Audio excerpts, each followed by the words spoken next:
اگر آپ کو لگتا ہے کہ آپ کے رزق میں بندش اور رکاوٹ ہے، پیسہ آتے ہی ختم ہو جاتا ہے، محنت بہت ہے لیکن جیب پھر بھی خالی ہے، تو یہ ویڈیو آپ کی زندگی بدل سکتی ہے۔ آخر تک ضرور دیکھیے گا کیونکہ اس میں رزق کی بندش توڑنے کا بہت ہی آسان اور مجرب عمل بتایا گیا ہے، جس کا اثر شعبان میں 100 گنا زیادہ ہوتا ہے۔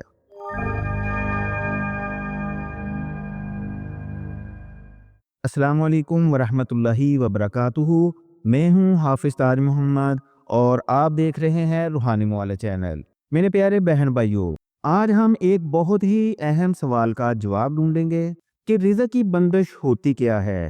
کیسے پتہ چلتا ہے کہ واقعی بندش ہے یا یہ صرف ہمارا وہم ہے؟ اور قرآن پاک کی مدد سے شعبان کے اس آخری عشرے میں ہم رب العالمین کے در پہ رزق کے دروازے کھلوانے کی کیسے کوشش کر سکتے ہیں۔ رزق کی بندش کا مطلب یہ نہیں کہ ہمارے اللہ نے ہمیں چھوڑ دیا ہے، بلکہ اس کا مطلب یہ ہے کہ اسباب تو موجود ہیں لیکن برکت نہیں ہے، محنت بہت زیادہ ہے مگر نتیجہ نہیں، دروازے ہیں مگر کھل نہیں رہے۔ اکثر یہ ہماری غلطیوں کا نتیجہ ہوتا ہے، کبھی گناہوں، سود، اللہ کی نافرمانی اور ناشکری، اور کبھی کبھار نظر بد اور بندش کی وجہ سے بھی ایسا ہو جاتا ہے۔ بندش اور نظر بد کی بے شمار علامات ہیں، جن میں چند نشانیاں یہ ہیں: نوکری کا بار بار چھوٹ جانا اور ترقی کا رک جانا، کاروبار کا اچانک رک جانا اور مسلسل نقصان ہوتے رہنا، پیسے کا آنا مگر ہاتھ میں نہ رکنا، بغیر وجہ کے ختم ہو جانا، گھر میں بے برکتی، لڑائی جھگڑے، ٹینشن اور بحث و تکرار کا رہنا، اور ہر وقت دل کا بے چین رہنا، کندھے اور سر کا بھاری رہنا، جسم کا بوجھل رہنا اور کچھ بھی کرنے کو دل نہ چاہنا۔ اگر آپ بھی ایسی علامات کو محسوس کر رہے ہیں تو ہو سکتا ہے کہ ایسا نظر بد، بندش، رکاوٹ یا بد اثرات کی وجہ سے ہو، لیکن گھبرانے کی بالکل بھی ضرورت نہیں، کیونکہ اللہ کا در ہمیشہ کھلا ہوا ہے، اور خاص طور پر ان دنوں میں جب ہم شعبان کے آخری عشرے میں کھڑے ہوئے ہیں۔ یاد رکھیں، جب رزق کی تنگی آتی ہے تو وہ صرف پیسے سے ہی نہیں، بلکہ انسان خود کو دوسروں سے کمتر سمجھنے لگتا ہے، ذہنی سکون سے محروم ہو جاتا ہے، نیند کم آتی ہے، غصہ بڑھ جاتا ہے اور شیطان دل میں مایوسی ڈال دیتا ہے۔ ایسے میں ایک گہری سانس لے کر یہ بات اپنے دل میں بٹھا لیں کہ میرا اللہ میرے ساتھ ہے اور وہی میرا رازق ہے۔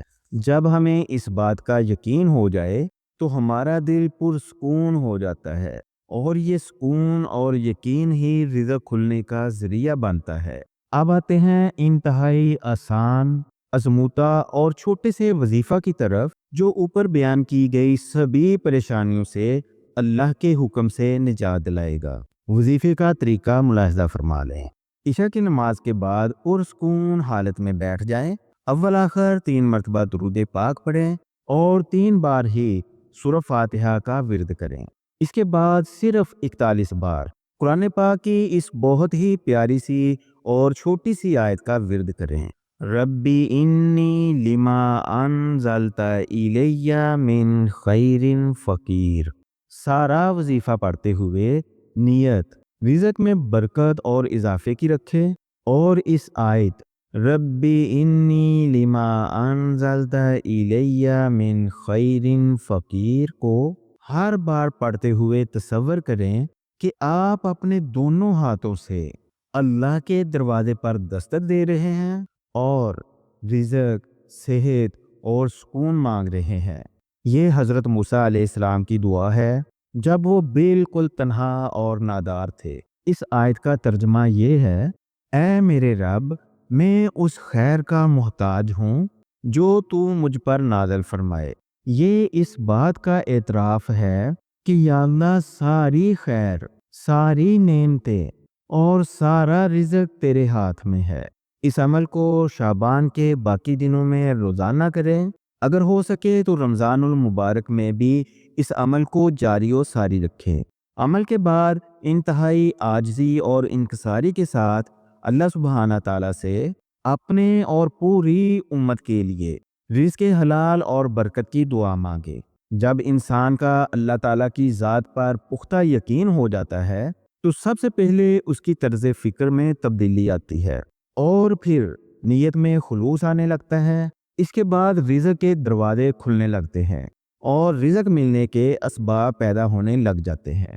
رزق میں برکت اور وسعت آنے لگتی ہے، گھر میں جھگڑوں کی جگہ سکون آ جاتا ہے۔ یہ سب اس بات کی علامت ہے کہ آپ پر اللہ سبحانہ تعالیٰ کی رحمت کا دروازہ کھل گیا ہے۔ میرے پیارے ناظرین، اگر آپ چاہتے ہیں کہ آپ کو اسی طرح کے مستند وظائف اور روحانی رہنمائی ملتی رہے تو اس ویڈیو کو لائک اور چینل کو سبسکرائب کریں اور کمنٹس میں اللہ اکبر لکھ کر اس دعا میں شامل ہوں کہ اللہ ہمیں اور پوری امت کو حلال اور پاکیزہ رزق عطا فرمائے اور اس میں بے حساب برکت اور وسعت عطا فرمائے۔